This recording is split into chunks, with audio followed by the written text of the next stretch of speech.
Right now, a desperate search is about to stretch into its 9th hour. A drilling machine topples onto its side near Sky Harbor, and a construction worker is nowhere in sight. ABC 15's Aldo Vasquez joins us now live near 29th Street and Buckeye. And Aldo, crews were really hard at work when this happened. What have you learned out there?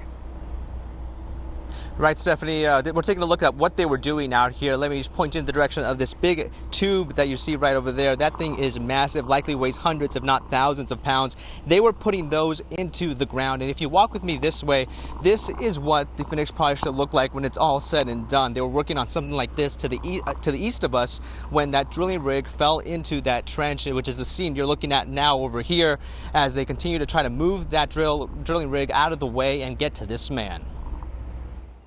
Construction for parts of the new SkyTrain at the airport came to a halt this morning when a 300,000-pound drilling rig became buried underneath the earth, falling into a trench, and the operator is nowhere in sight. It is believed at this point that he is inside of that trench. You can see part of the rig under the ground and parts of its tracks lifted into the air.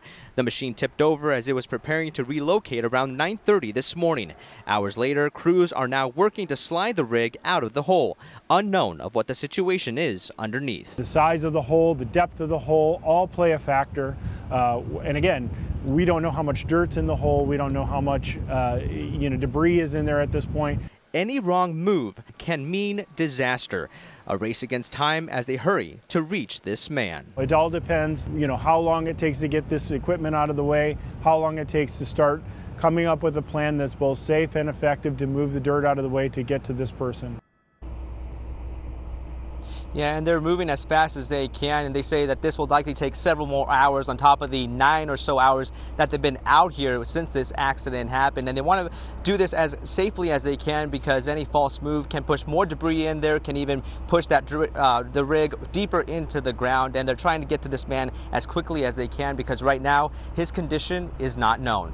Reporting at Sky Harbor tonight, Aldo Vasquez, ABC 15, Arizona. We're all holding out hope for him. Thank you, Aldo.